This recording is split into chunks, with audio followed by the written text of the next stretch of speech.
So I've been trying out a scenario using two different sets of war games rules combined, and it seems to be working quite well. So I thought I would give you a demo of it. Basically, I'm trying to recreate a game of the Channel Dash where two German battleships and a heavy cruiser slipped through the English Channel from the port of Brest home to German ports. It took place in February 1942, and it was a big embarrassment for the British because they were expecting this breakthrough to be attempted and had prepared for it, made plans for it, known as Operation Fuller. And the German ships managed to slip through practically unscathed. Especially embarrassing was the fact that the heavy batteries at Dover, which were radar guided, failed to hit anything at all. And the final episode that took place was some swordfish. Can't remember the name of the squadron. I think it was something like 685 squadron. But anyway, right towards the end, some swordfish flew from Manston in Thanet on the tip of Kent. Failed really to meet up with sufficient escort of Spitfires, and made a last-ditch effort to torpedo the ships as they sort of passed through the other side of the Straits of Dover, basically around into the North Sea, and failed again. But all six swordfish planes were shot down, and I think it was all but 5 or 6 of the crew lost their lives. Esmond, who was commanded the flight, won a posthumous VC for his efforts. But anyway, enough of the history. So basically, the game involves the 3 ships: the Scharnhorst, the Gneisenauer, and the Prinz Eugen, with 4 destroyers as escort. This is pared down from the actual historical sizes, with a fighter escort of 8 Me-109s attempting to cross the table here, and up the other end of the table somewhere. There we go. There are the 6 swordfish on the edge of the table, and there are 6 Spitfires flying in from another direction.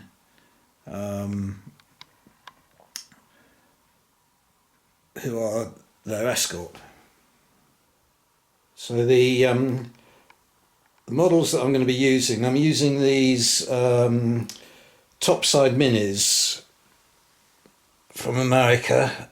I'm using their depictions of the various battleships. They are 1/1800th scale models.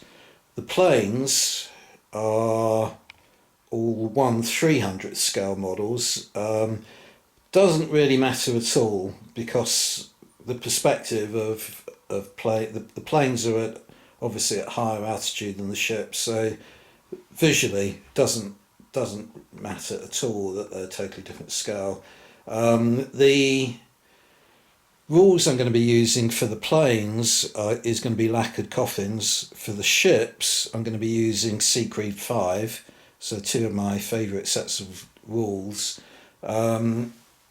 The interaction between the planes and the ships is all going to be using Seekrieg 5 rather than Lacquered Coffins. So anti-aircraft fire and dropping torpedoes and their damage effects and so on of the torpedoes, all going to be using the far more detailed, highly intricate Seekrieg 5 rules, but the fights between the planes and movement of the planes is all going to be using Lacquered Coffins, which is a much more fast play game of aerial warfare. And also, I should say that because I'm using a 6 foot by 4 mat playing surface, in Seekrieg 5, you have to use a scale for movement of 1/18,000th. I think that's right. So a much 1/18,000th, so a much smaller scale than the actual size of the ship models again. And the idea of the game is that the ships have to get off the other side of the table, and the British have to try and prevent that happening, and the game is over when either the ships have left the table or all the swordfish have been either destroyed or release their torpedoes, because at that point there is no further prospect of the British preventing the Germans from escaping. So the first thing we have to do is decide on which side has priority during the game. Okay, now it's not necessarily an advantage to go first, especially the way I've got the plane set up, that they're outside of the range of their weapons at the moment. So whoever moves first is likely to move within range of the opponent's weapons, meaning that they're more vulnerable. So I'm going to roll 2 dice, 1 blue, 1 white. Blue is British, white is German, and the higher dice roll decides on who goes first. So the British have the higher dice roll, so they are going to make the German side move first of all. Okay, now I won't show you the entire game, but just to explain how things work at the beginning, I'll give you an example. At the beginning of a game of Lacquered Coffins, all the planes on the table begin at an altitude of 3, so that there are basically 6 levels of altitude in Lacquered Coffins, and that's quite handy, by the way, because there's a similar kind of system in Seekrieg 5, and torpedo attacks in Seekrieg 5 can only take place at level S, which is short. So I'm going to refer to level S as the equivalent of level 1 in Lacquered Coffins. Yeah, so they start at an altitude of 3 and a speed of 3, and the blue dice, so the blue dice denote altitude, the red dice denote 3, and at the beginning of the move you have to make a mandatory move which is double the speed in inches. So each of these planes is going to have to move forward 6 inches, and then at the end, so you move each plane individually, make any manoeuvres. In the case of these 4 planes, I'm not going to manoeuvre them in any way, they're just going to move straight ahead. So that is the end of their turn.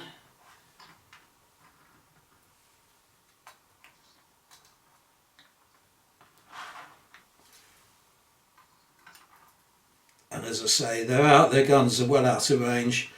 The furthest range they've got is the ME-109s have got some cannon, 20mm cannon, which have a range of 18 inches, so they're still well out of range of the British anyway. Okay, now this group of 4 ME-109s on the other hand, are going to make a little bit of a turn in order to try and intercept the swordfish as they fly in. So once again, they have to make a mandatory move of double the speed, so each one's going to have to move forward 6 inches, but now they're allowed to make manoeuvres, and the way you make a turn is to put a simple school protractor on the table and turn the planes like that, just simply move them along. Now if it were to move if a fighter plane were to move greater than 90 degrees, it would lose 1 speed, but as it's not going to do that, I've got it lined up, although you can't see, I've got it lined up nicely with the swordfish coming in. Doesn't lose any speed or anything like that, so that's the only difference in terms of move that I'm going to make with these planes. So I'll do the rest of the moves for that group of planes off camera. Right, so there are the 4 ME-109s that have curved around a little bit to intercept the swordfish. So now I just have to move the ships, and now we revert to, or we switch to the Seekrieg 5 rules. And I want to move them as a formation, which means, and I want to move them as quickly as possible, which means that they have to move at least 4 knots below the fastest speed of the slowest ship. So the slowest ship, I have looked up, I can't remember which ship it is, has got maximum speed of 32 knots. So they're all going to move at 28 knots in order to be able to maintain formation. And the way you move ships in Seekrieg 5, I'm not going to turn them or anything, so I have got templates for turning, is that you put a ruler down, which is designed for Seekrieg 5, and it's got the movement in knots etched out on it. So I'm just going to move each model 28 knots, like so. And I do again, I'll make the rest of the moves off camera to save a bit of time. Okay, now as the historical events show, this is really a kind of suicide mission for the British. So I want to kind of game it a little bit, rather than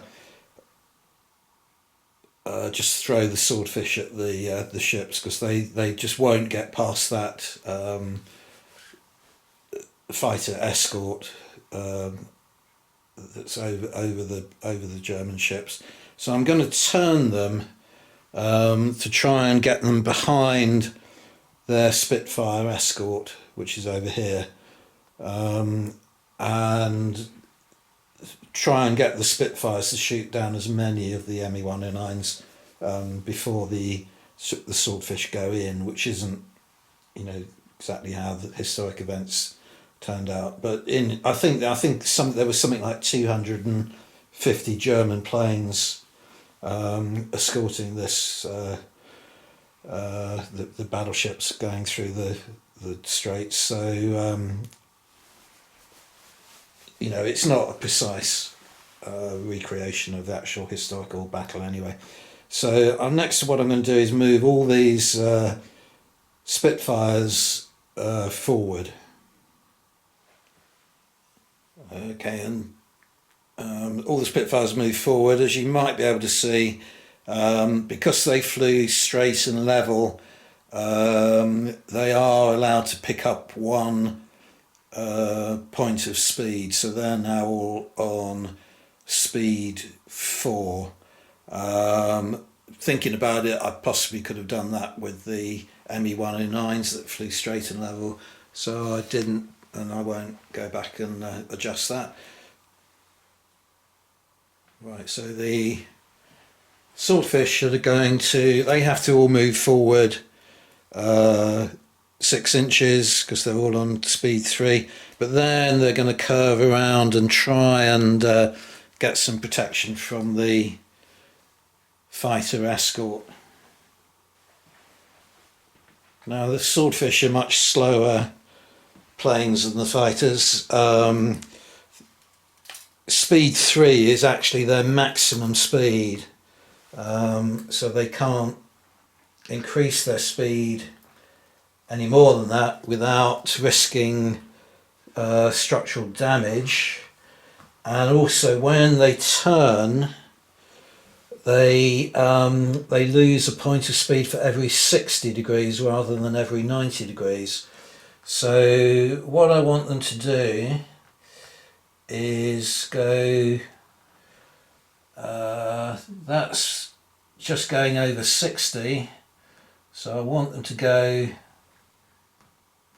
to about there, which is just under 120. So they're going to lose 1 speed, but if they drop an altitude, which they're allowed to do as a simple manoeuvre as well, so they don't have to roll a pilot check for doing a complicated manoeuvre.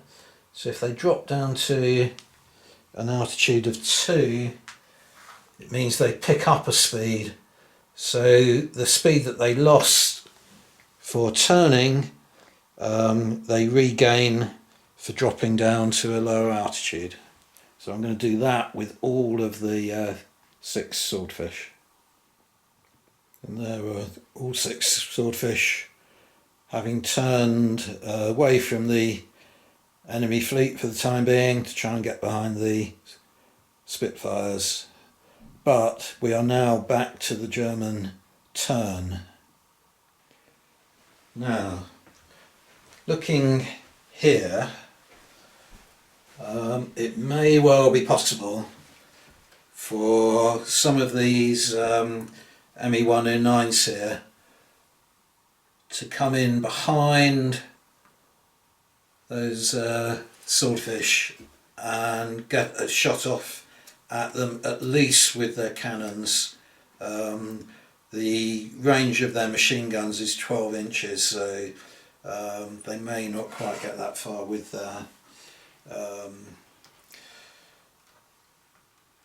machine guns. So let's see what happens with the closest ME-109. So it has to make a mandatory move forward of 6 inches to begin with,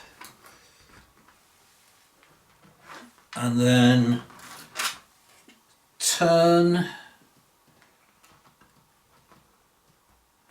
Now what I have to do is its field of fire is literally, with a fixed forward gun, the guns that it has, is literally down the kind of axis of the fuselage, pointing over the base of its target.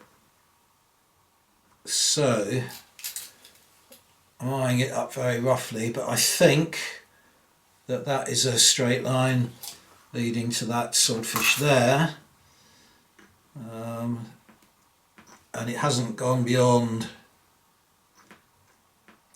90 degrees, so it doesn't lose any speed. So it is going to attempt then to fire. I'm allowed to measure the range, and it's within 18 inches outside of 12 inches, so it's within range of the cannon.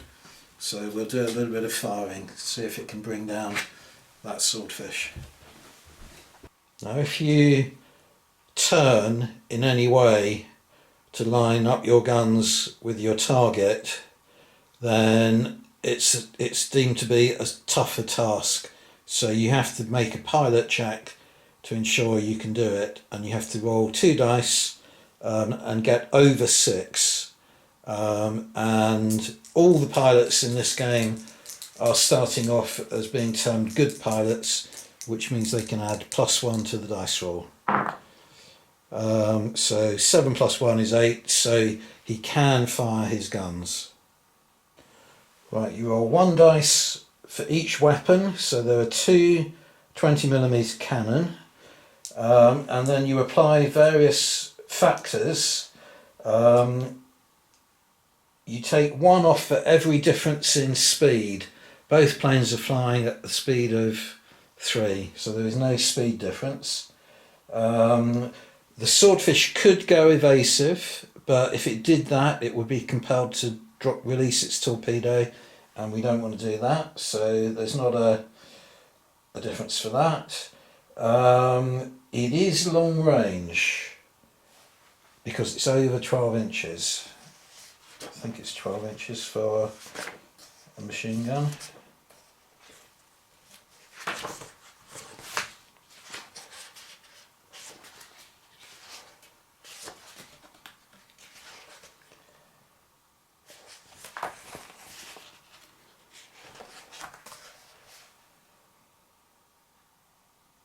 Sorry, for a cannon.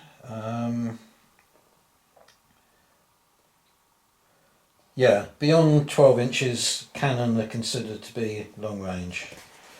So it's -1 off the dice for that, but it is +1 for being a good pilot, so we're back to 0, and then it is +1 for being a cannon, 20mm cannon. So I'm adding +1 to these 2 dice rolls, and 1, 2 or 3 is a miss, anything else is some kind of damage effect. Okay, so we have a 7 and we have a 3. So that is bad news for the swordfish. The 3 is a miss, but the 7 is structural damage, which means from now on it will lose 2 altitude and gain 2 speed each turn. Right, there we go. So I put some little bit of cotton on it to demonstrate that it's got structural damage, and also you can see a white dice there. It also gets 1 damage point, so it's not going to remain in the game for very much longer. Probably when it moves in the next turn. Yeah, in fact it will. It's on altitude 2, so it will crash into the sea as it moves during the British part of the turn. Okay, so I'm going to try that again with another one of those ME-109s to see if it can get into range to attempt to shoot at this swordfish here. Oh, and by the way, the swordfish that was just hit has got a light machine gun. I think it's a light machine gun. Yeah, it has got a light machine gun facing rearwards, but it's out of range of the MO-109. So having not been shot down instantly, it would have been allowed to return fire, but it's out of 12-inch range, so there's no point in doing that. Okay, so the next ME-109 I've moved in a similar way, measured the range, and it's 19 inches to the next target, so it won't be in range to fire even its cannon. So what I'm going to do with the other 2 ME-109s is just simply move them straight forward, so that they are allowed to pick up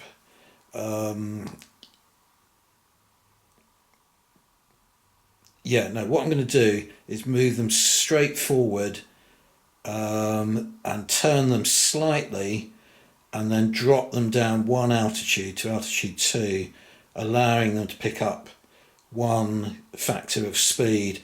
And I should have probably said, just to explain the rules about that firing as well, that you are allowed to fire at a plane which is with your fixed forward guns at any rate, which is either at the same altitude as you or 1 higher or lower. So even though the swordfish was at a lower altitude than the ME-109, it was still a viable target.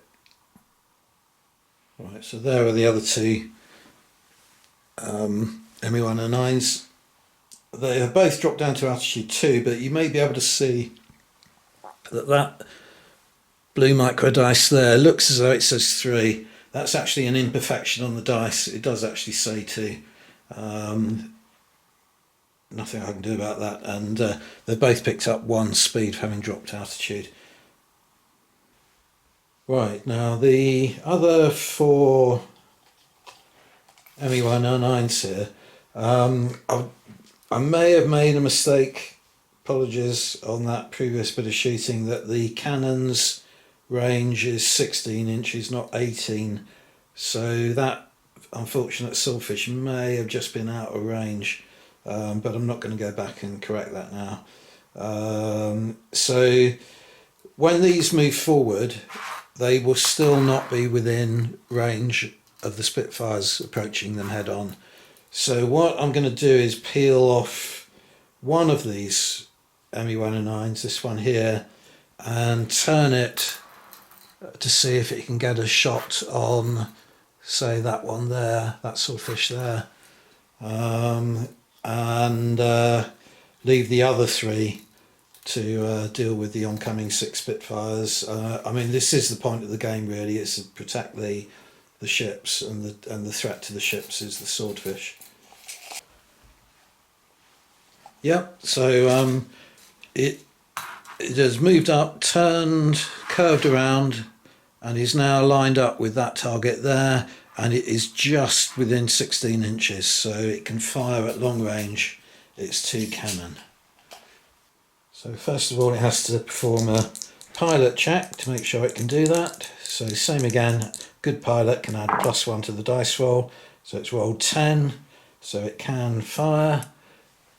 And we'll do the dice roll for this firing now then. So it's 2 dice, 1 for each cannon.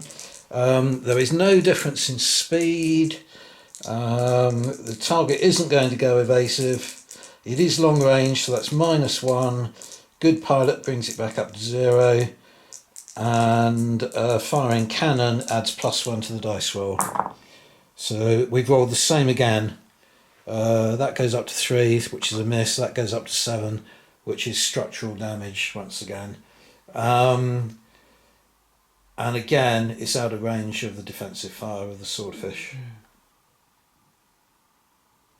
The other 3 ME109s have just moved forward straight and level, and I've put them all on an increased speed, so they're now on speed 4 as a result of that. And I've also moved the ships forward, so now it's over to the British move, and going to move the swordfish first of all. They're just going to carry on trying to move around to get behind the Spitfire escort, and both of those structurally damaged torpedoes, swordfish torpedo bombers, will crash into the sea now, unfortunately, because they're at level 2 and they're about to drop to altitude. Now moving the Spitfires, and I've moved this one first of all because eyeballing it seems to be flying straight at this other Spitfire, ME109 here. Now that means that it doesn't have to roll a pilot check to fire its guns, so I'm going to do that. It's 12 inch, so it's at long range for the 8 light machine guns that it's carrying, which means that if this ME109 pilot can successfully go evasive, the number of factors reducing the dice roll will mean that there is an inevitable miss with all the Spitfire's gunfire. So that's the first thing to roll for. Okay, so we just roll normal pilot check, adding +1 to the dice roll because it's a good pilot, and yeah, they pass with flying colours. Had it failed, if you fail a pilot check, you lose 1 altitude and 1 speed, unless you are a good pilot, in which case you only lose 1 altitude. But for the testing to going evasive, I don't actually play that rule, because it strikes me that sometimes you might want to fail the pilot check, and that would allow you to drop out of the appropriate altitude for you to be a viable target anyway. So I don't play that rule, that you have to drop an altitude and a speed for going evasive if you succeed. If you fail, but I do for normal pilot checks. But so, well, there's no point in firing the Spitfire firing its guns now, because it cannot hit. The number of factors against its firing are too many. But having successfully gone evasive at the end of the firing turn, the pilot does lose now 1 speed. So I'm just going to reduce that ME-109's speed down from 4 to 3. Right, now this Spitfire here has flown forward, and it's had to turn slightly in order to try and take a shot at that. So it needs to roll a pilot check first of all to see if it can fire. +1 to the dice roll for being a good pilot. Yeah, passes easily. So now the ME-109 pilot can try to go evasive. If he succeeds, then the firing won't have any effect. And he does succeed, so there's no point in firing the guns. Okay, next Spitfire with a chance to fire is this one here, who is now 11 inches away, so long range with its light machine guns from that target there. So the same things apply. First thing, this, because it's had to turn, has to roll a pilot check to see if it can fire. If it can fire, if the other pilot successfully goes evasive, then the firing will be ineffective. Right, so this is the Spitfire pilot check. Yeah, succeeds. ME-109 tries to go evasive and succeeds. And now moved all the Spitfires. None of the others have an opportunity to fire, because the number of factors negating the dice roll are too many. It's principally differences in speed, attacking head on, long range, light machine guns. They're all negative factors, so even with the good pilot additional bonus, it's still -3 to the dice rolls without the need for the ME-109s to go evasive. So it's back to the German turn. Right, this ME-109 here is flying directly at that Spitfire there, so it doesn't need to manoeuvre at all. So he can certainly take a shot, and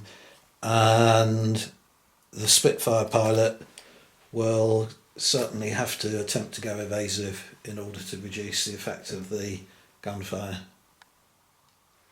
So the Spitfire pilot tries to go evasive and succeeds. Okay, so it's a range of 7 inches. So it's short range for both the ME-109's cannon and machine guns. So factor-wise, there is a difference of speed of 1, so that's -1 to the dice rolls. Attacking head-on is -2, and target going evasive is -3. But it's a good quality pilot, So that takes it back to -2 to the dice rolls for the machine guns. For the cannon, you add +1 to the dice roll. So we'll do the machine guns first of all. So that would be, what would that be? -3. Let me just check that again. -1, -2, -3, -2. Oh no, yeah, hang on. Speed difference -1, tacking head on -2, going evasive -3, back to -2 because it's a good quality pilot. So it's -2 to these two dice roll. So they're both below 3. And then it's -1 for the cannon for these two dice roll. So that's 2 4s. Now that is significant because 4 is aircraft damaged. The Spitfire has 2 damage points, so it's damaged twice, which means the plane is destroyed. And equally here, this ME-109 is flying directly at that Spitfire. Doesn't need to make a pilot check to see if it can fire. So we'll do the same again, starting with the Spitfire trying to go evasive. So luckily for the Spitfire, he's a good pilot because he needs more than 6 to succeed, and he can add +1 for the good quality pilot. So he is now going evasive. So there is a -1 difference for the speed difference. Attacking head on makes it -2. Going evasive means it -3. Good quality pilot takes it back up to -2. So we'll start with the machine guns. -2, failed, and then the cannon -1, failed again. So no effect, but that does mean that the Spitfire loses 1 speed for having successfully gone evasive. Next we have this ME-109 here. It's going to attempt to fire at this Spitfire here, but it has had to turn, so it needs to roll a pilot check to ensure that it can fire. And it can. So the Spitfire definitely wants to try and go evasive because it's just within short range, and it can too. So working out the factors for this, there is no speed difference between these two planes. They are attacking head on though, that's -1. The Spitfire's gone evasive, makes it -2. Good quality pilot takes it up to -1 again. So it'll be -1 for the 2 machine guns and 0 for the 20mm cannon. So let's do the -1 first of all. Both misses, and just the dot plane dice roll for the cannon, and there's 1 miss and 1 6, and the 6 is the aircraft is damaged and the pilot is wounded. Reduce the speed down from 4 to 3 for having successfully gone evasive. I've put a white dice on there to denote it's got 1 damage point and a token to represent the fact that the pilot is wounded. So if he's wounded again, he's killed. If he takes another damage point, the plane is destroyed. And the wound means that he is no longer defined as a good pilot. He loses that good pilot bonus. So now this ME-109 here is going to try and attempt to shoot at the same plane again. It's just within short range, but he did have to turn, so he needs to roll a pilot check. Okay, passes that easily. The Spitfire will attempt to go evasive again, so he no longer gets the good pilot bonus, but it still gets a 7, so he just passes. So the factors are -1 for speed difference, -1 for attacking head on, minus another 1 for going evasive, so that's -3 so far. The ME109 pilot is a good pilot, that takes it to -2. So it's -2 for the machine gun fire, so 2 misses, and -1 for the cannon fire. 2 misses again. So once again that Spitfire loses another point of speed for having successfully gone evasive. Now this ME109 here has moved and has throttled back so that it's on the same speed as that Spitfire that is in trouble, and he's going to take a shot at him at I think it's 13 inches, I measured it. Yeah, about 13 inches, so it's long range with just the cannon. And again, because he turned, he's going to have to take a pilot check to see if he can open fire. 6. Oh, +1 for being a good pilot, so he just scrapes that. Okay, now the Spitfire pilot is going to make another attempt to go evasive. It can take as many evasive attempts as it likes during one turn, but if he succeeds and survives, this will reduce his speed down to 1. But he does succeed.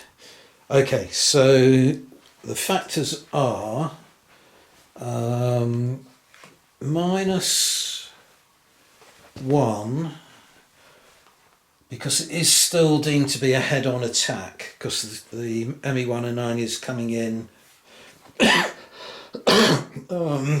in the sort of front-facing aspect of the Spitfire. So it's -1 for attacking head-on, -1 for the target going evasive, and -1 for long range. Is -3 so far. +1 for good quality pilot is -2, and +1 for the cannon is -1. So it's 2 dice at -1. So both misses. Right, so I've done the remainder of the German moves. Those 3 ME109s there are not within range of anything. They've just moved forward, and because they flew straight and level, I've taken the opportunity to increase their speed by 1. So they're on slightly different speeds now, but all increased by 1. And in the background, the German ships have moved forward again as well. So now it's back to the British. Right, the 4 surviving swordfish have all moved and are slowly turning to come around to approach the German fleet again from behind their Spitfire screen. And over here I've moved the first of the Spitfires, and that is this one here, and he is flying straight through the one group of ME109s now, and has turned so that he is about to open fire on this ME109 here. So he needs to roll a pilot check first of all to make sure that he can open fire. And he can. He's rolled a 9, so I come up to 10. So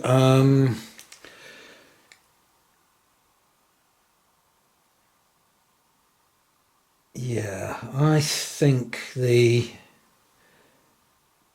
ME109 pilot,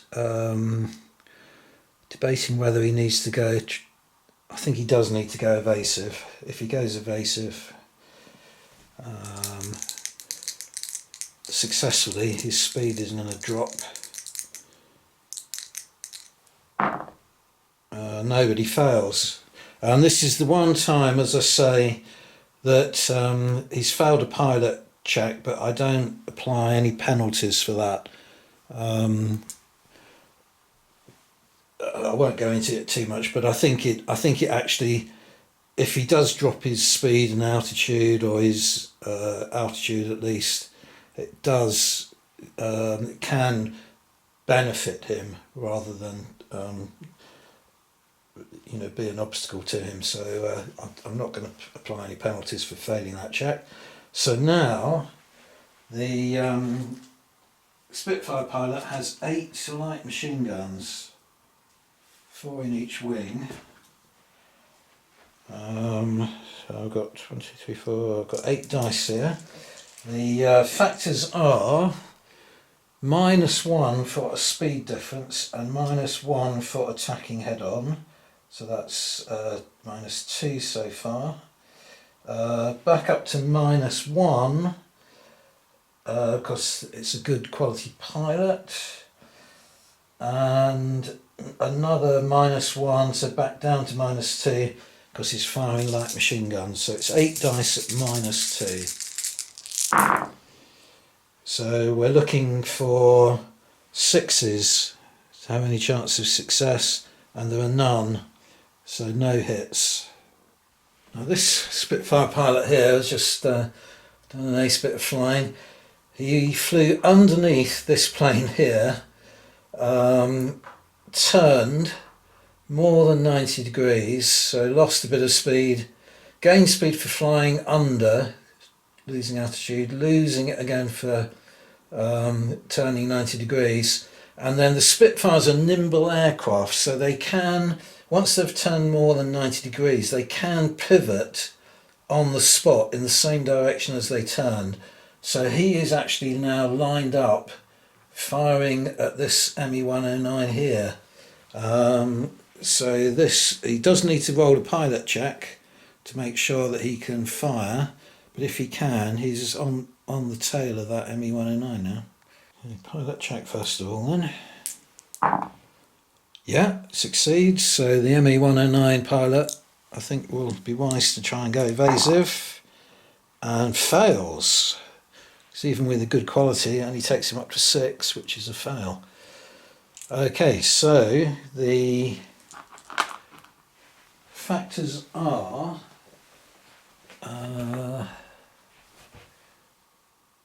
-1 for speed difference, back to 0 because it's a good quality pilot, and -1 for firing light machine guns. So it's 8 dice at -1.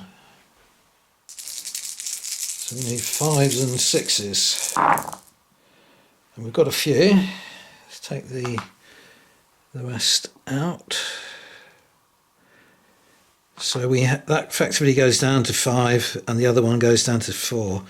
So we have a 4, which is aircraft damaged, and a 5, which is pilot wounded. The Spitfire pilot here has done a very similar thing, flown through the ME-109s, turned, and then its nimble ability, if it turns more than 90 degrees, allows it to pivot, so it's now on the tail of this ME-109 here. So in order to be able to open fire, has to pass a pilot check first of all. Yeah, so again, I think the ME-109 pilot will be well advised to go evasive if he can. 6 + 1 for being a good pilot means that he does. So the various factors here are there's a speed difference of 1, so that's -1. Going evasive is -2. Good quality pilot goes back to -1, and firing light machine guns -2. So 8 at -2 means we need 6s again, and there are no 6s there. but that ME109 does lose one speed for having gone evasive. And the Spitfire on the right there is flying directly at that ME109 on the left. 7 inches I think I made it range, so he doesn't need to roll a pilot check to see if he can fire. So I'm not going to do the sums. I think I am going to test to see if the ME109 pilot can go evasive, and I think if he can, it means that the Spitfire can't possibly hit him, but without doing the sums, I'm going to just roll to see if he goes successfully evasive. No, he doesn't, because 5 plus 1 is only 6, which is a fail. Okay, so now let's do the sums. So there's a -1 speed difference. Tacking head on takes it to -2. Good quality pilot takes it back up to -1, and light machine guns takes it back down to -2. So it's exactly the same again. 8 dice requiring 6s to hit. Finally, we get 1 6. So that goes down to a 4, meaning that the ME109 takes 1 point of damage. And finally, for the British, this Spitfire here, which has a wounded pilot, is going to fire at this ME109 here, which also has a wounded pilot. This plane hasn't had to turn in order to get a bead on the ME109, so it doesn't have to take a check, but the ME109 is going to try to go evasive, I think. In fact, he doesn't need to. So looking at the dice, there's a 2-factor speed difference, so that's -2, and attacking head on is -3, and firing light machine guns would take it to -4, and that wounded pilot is no longer considered a good quality pilot. So there are too many factors to make any firing successful. So the ME109 doesn't need to go evasive, and that is the end of the British turn. So this is the first ME109 that I've moved. They are now effectively getting through the Spitfire screen. So he has come in from this direction, turned to starboard, and is going to fire at this swordfish here. And I mean, it's sort of half and half really, but I don't think he is actually attacking from the forward sector of the swordfish any longer, so it's not a head-on attack. But he does need to roll a pilot check to make sure that he can open fire. Okay. Yep, so he just passes that. So if the swordfish survives, because I'm not allowing it as a head-on attack, I think I'm going to allow the swordfish to fire defensively with its rear-facing machine gun. I mean, it's basically firing along the kind of length of the wing. Anyway, there is a speed difference of 2, so that's -2. He can't go evasive without dropping his torpedo, so he's not going to attempt to do that. It's a good quality pilot, so that's -1. And unfortunately for the swordfish, that's it. So the cannon will be at 0 and the machine guns at -1. So we'll do -1 for the machine guns first of all. So the 2 misses, and 0 for the cannon, and there is 1 hit, which is aircraft damaged. Okay, so I'll just put a marker on to remind me that it's damaged.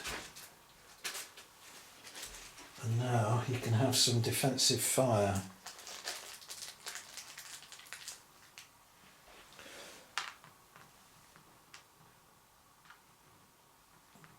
So he's got one light machine gun. So you do the same factors again. There is -2 for the speed difference, and it's a good quality pilot. Now what happens here? I don't think the rules cover this, but does it mean good? Does good quality pilot mean good quality crew? I think we'll say yes. So I get a +1 for that. So the gunner at the rear gets +1. So we're now on -1, and it's a light machine gun, takes it back to -2. So it's 1 dice. It's going to need a 6 to do any damage. No, unfortunately, only gets a 5. Now we have this ME-109 here, firing at the same now damaged swordfish. I've just measured it. It's a range of 10 inches.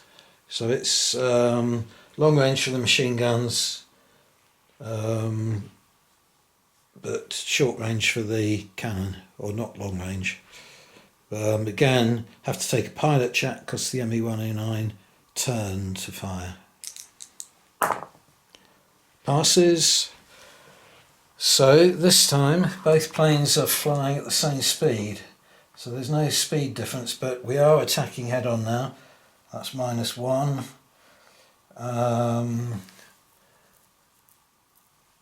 I'll say, yeah, we're further. So long ranges would make it -2. Good quality pilot would make it -1. So it's -1 for the machine guns. So we've got a 6 and a 4. I'll just remember that, and then we'll fire the. I think that's curtains for the. Yeah. There's no point in even working out the cannon. Cannon will be a lot more devastating, but 4 is another aircraft damage, and 5 is pilot wounded. But the second damage will destroy that swordfish. Next opportunity for any German fire then is this ME-109 here, which is about 7 inches away from this target here. Has moved but hasn't had to turn or anything like that, so can fire automatically.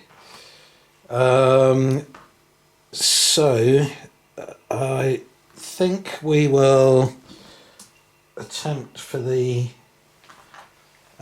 Spitfire pilot to go evasive first of all. Just manages 7. He's wounded, so no longer gets a +1 bonus. So just managed to go evasive. So there is no speed difference, but we are attacking head on still. So -1 and minus another 1 for going evasive. So that's -2. 7 inches isn't long range, so still a -2. Good quality pilot takes it up to -1. So the machine guns are on -1 and the cannons are on 0. So this is machine guns, I was going to say, so that's a 5 and a 4 so far. Right, well, because the pilot is already wounded, he's been wounded a second time, and his aircraft has been damaged a second time, so no need to do any more. That's going to kill the pilot and destroy the plane. Next up we have here ME-109 that's had to turn slightly in order to take a shot there. I should probably, maybe I should point out at this stage that sometimes it does look like the plane's very close to colliding, but you have to remember that they're often at different altitudes. So this Spitfire is one level of altitude higher than the ME-109. So the ME, it's still a viable target, but there's no danger of a collision there. Right, so we have to roll for pilot check, first of all, to make sure that he can fire. And he can, so I think we'll attempt to go evasive with the Spitfire pilot, and he can.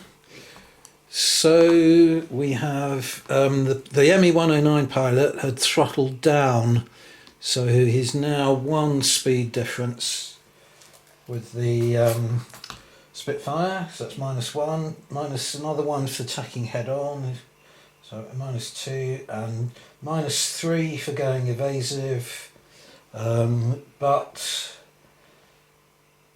-2 because it's a good quality pilot. So it's -2 for the machine guns, so that's a 4, so that'd be 1 damage. Yeah, 1 damage on the Spitfire so far, and then we've got the machine guns, which are -1, and there's another 4, so that is 2 damage points, so the Spitfire is destroyed. Okay, we've moved the last of the German planes now and the German ships, so it's back to the British, but just to give you a general overview, it's not looking terribly promising for the British. So far none of the ME-109s have been shot down, but the British have lost 3 Spitfires and 3 Swordfish. But let's see what they can do in this turn. So the Swordfish have all moved. That one there has a potential target there, but if you do the maths, the number of negative factors is too high, so it can't possibly hit. But it is now, that ME-109 is now in the rear upper facing of that light machine gun, but it's not going to get any hits. And a Spitfire on the tail of that ME-109 there, and hasn't had to turn, so it doesn't need to take a pilot check. So the ME-109 is definitely going to try and go evasive. And succeeds. So the factors are -1 for going evasive, it's the same speed, so -1 for going evasive, back to 0 because the Spitfire has a good quality pilot, and then down to -1 because he's firing light machine guns, so it's 8 dice at -1. So we need 5s and 6s to do any damage. Oh yeah, that's loads. So there are 2 6s, so that means the pilot is wounded twice, which means he's killed, because that goes down to 5, and the 2 5s go down to 4s, which means the aircraft is damaged twice, which means the aircraft is destroyed as well. This Spitfire here is going to attempt to shoot at that ME-109 there, which has the damaged plane and the wounded pilot. He has had to turn, so he'll need to take a pilot check to make sure he can fire. Oh, he fails. So that means he loses 1 altitude. And in the final British turn, this Spitfire has turned slightly and is going to try and shoot at that ME-109. So pilot check first of all, has he turned? and another failure. That might be, those two fouls might be game changing.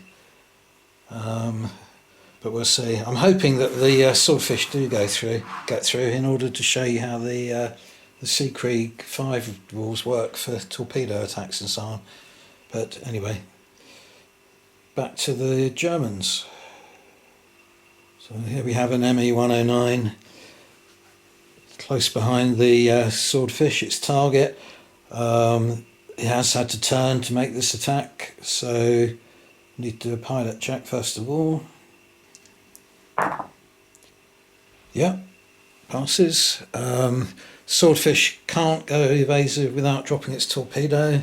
Doesn't want to do that, so just going to have to take the fire and hope to survive.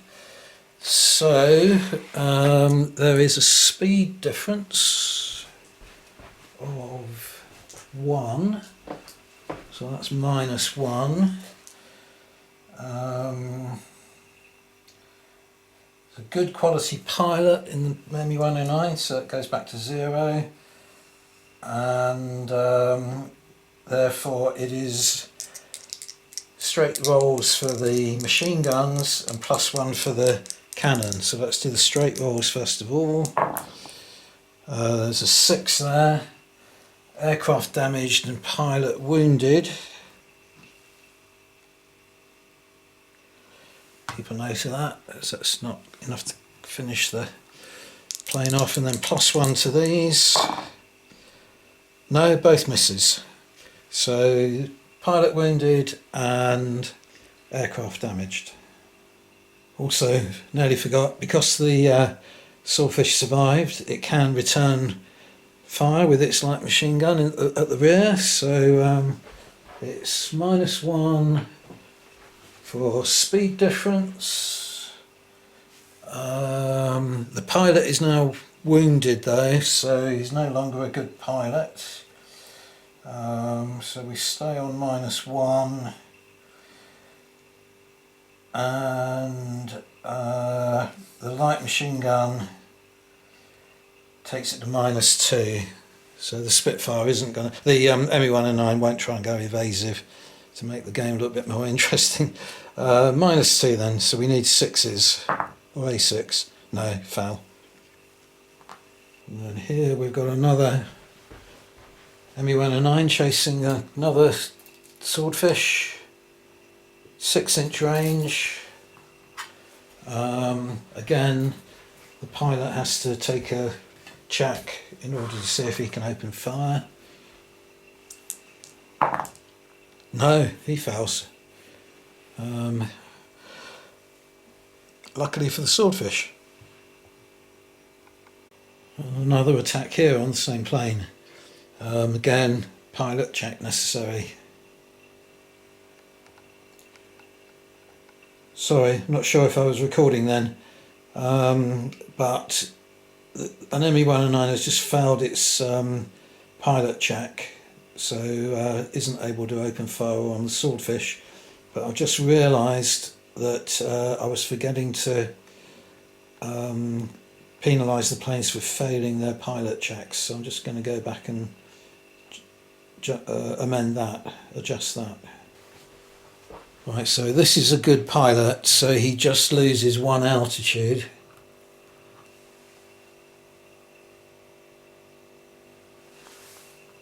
But this chap here is a wounded pilot, so he's no longer termed good, so he loses a speed and an altitude.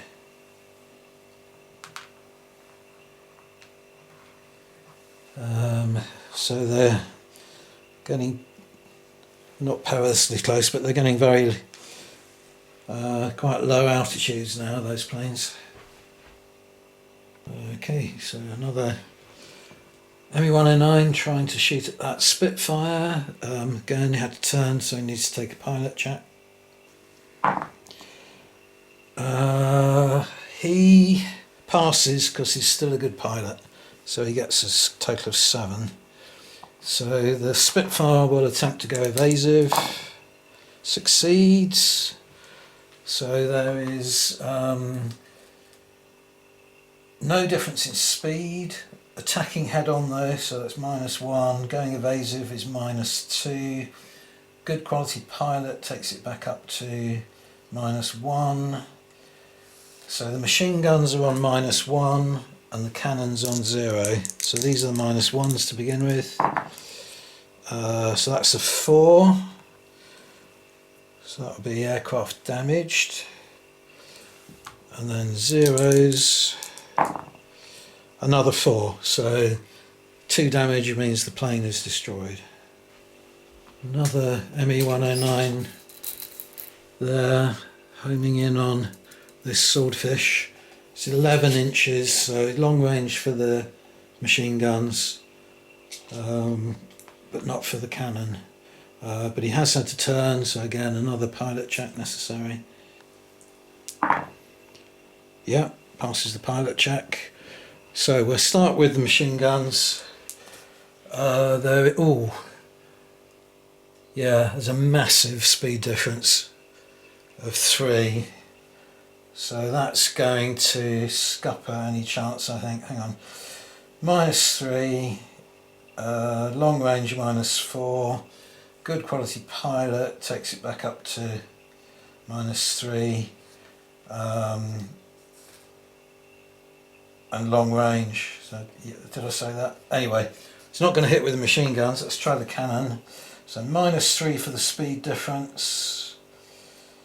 That goes to -2 because of the good quality pilot, and the cannon adds 1, so it's on -1. So 2 shots at -1. Oh yeah, that is the pilot killed. 2 wounds means the pilot is killed. Well, it's looking pretty bleak for the British. They're down to 2 swordfish now, one of which has a damaged plane and a wounded pilot, and 2 Spitfires left in the skies, and there's a long way to go for those swordfish to even get close to the battleships, but it is the British turn now. Right, this swordfish has turned sharply to be pointing towards the oncoming German vessels. Lost some speed but regained it by dropping down 1 altitude level, so it's now at sea level basically. But this one here has kept flying straight forward ahead and level, which means that it could pick up 1 speed point. So it's now at the same speed as this ME-109 behind, so it can take a shot at that ME-109 with its rear light machine gun. So we might as well have a go.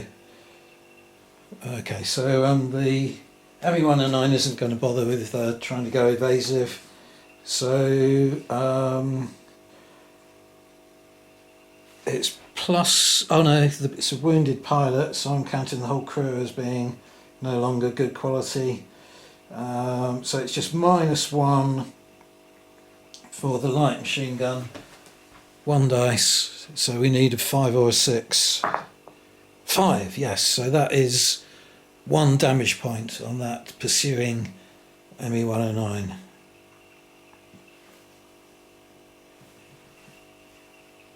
So, you know, German mistake, my mistake for not going evasive, otherwise that would have been a miss. And the Spitfire on the left there is going to attempt to shoot at the ME-109 on the right. Yeah, passed its pilot check, so 8 light machine guns. I think the ME-109 pilot will try and go evasive, but fails. So there is a speed difference of 1, so that's -1. It's not attacking head on, it's just coming in from slightly behind. Good quality pilot, yeah, so that goes back to 0. And light machine guns takes it back to -1, so 8 dice at -1. So we need 5s and 6s. of which we have quite a lot. So there are effectively 2 4s which destroy the plane and 2 5s which kill the pilot. And the second Spitfire, surviving Spitfire, is going to attempt to shoot at that ME-109 there. So pilot check first of all. Fails. So that means he loses 1 altitude, so he's now down to sea level. Back to the German turn.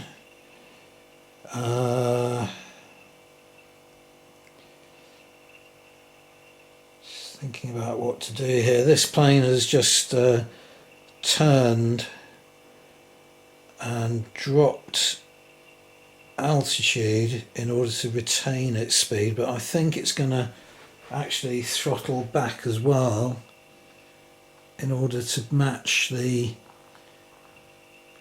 speed of its target swordfish there, and then it has to throw a pilot check to see if it can open fire. Yep, it can. Right, so they're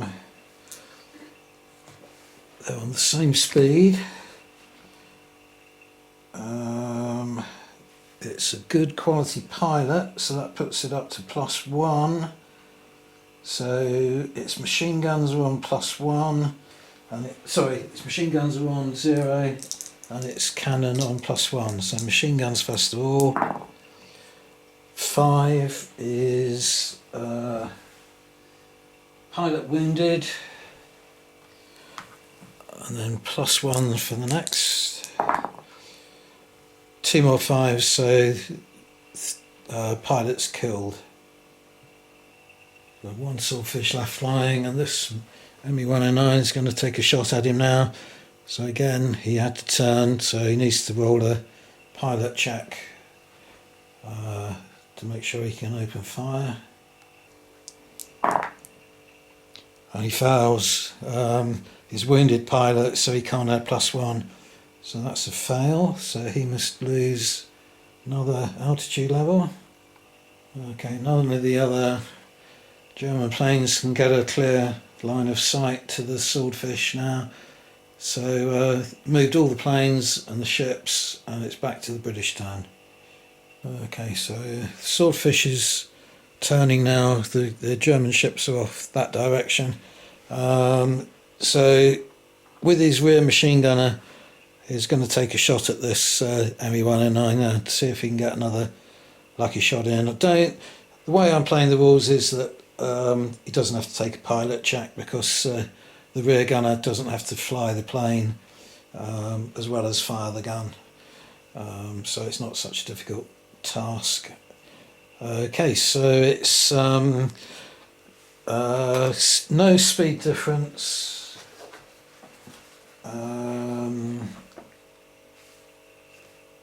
Again, I'm going to take a risk with the ME-109, and he's not going to try and go evasive. That was a mistake before, but the Germans are so on top of this game now that they can afford to take the risk, I think. Not long range. The swordfish pilot is wounded, so I am counting that as no longer a good quality pilot.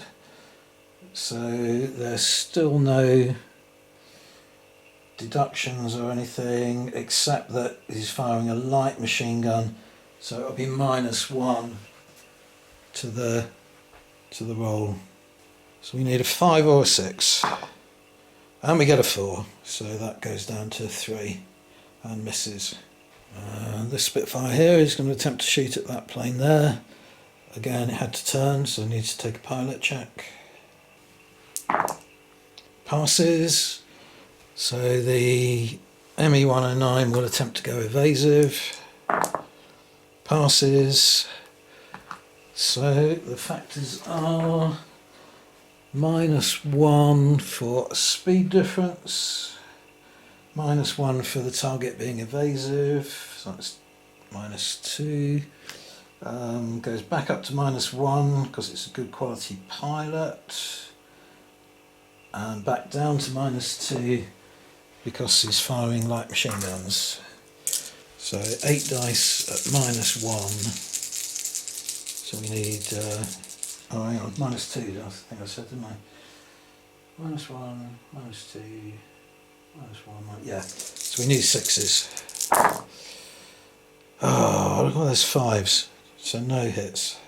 And the second Spitfire is going to shoot at that ME-109. So again, pilot check necessary. Passes. So the ME-109 will try and go evasive. Passes.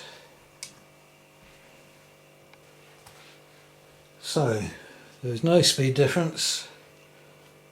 The target is evasive, that's -1. It's a good quality pilot, so it takes it back to 0. And he's firing a light machine gun, so that's back to -1. So it's 8 dice at -1. So we need 5s and 6s.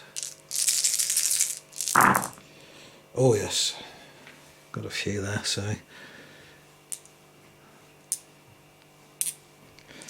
Okay, so we've got 2 4s, that will destroy the plane. It's already got 1 damage, and 1 6, that would wound the pilot, but his plane's plummeting towards the sea. Back to the German turn there, and we must be getting close to the end of the game now.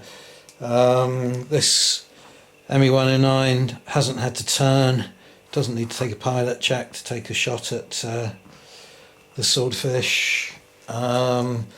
And there's no point in the Swordfish going evasive, because if it does, it drops the torpedo, and that's the game over anyway. So it's just got to sit there and take it, really.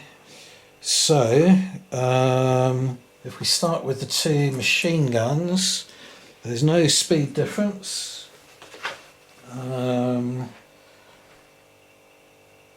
It's a good quality pilot, so that adds +1 to the dice roll, and that is it. So 2 dice at +1. So there's a 4 there. That's enough to damage the plane, and it's already got 1 damage. See there, it's already got 1 damage, so that goes to 2. And it only has, the Swordfish only has 2 damage points. So there's no point in continuing the game now, because the German objective of getting all their ships off the table is an inevitability, as the last of the torpedo bombers has gone down. So pity in a way that in the game I rehearsed this, there were a couple of torpedo strikes on the Prince Eugen, and it was interesting mechanics with the Seekrieg set of rules, working out the factors for all the various armament on board the ship that can fire anti-aircraft fire, and the torpedo bombers surviving that, and then their success in getting 1 hit on the ship, which in fact in the end rolled very poorly, so it didn't do a great deal of damage. So it would have been nice to have shown you that, but maybe on a future video. So I'll call it a day there. Thanks very much for watching. See you on the next video. Bye for now.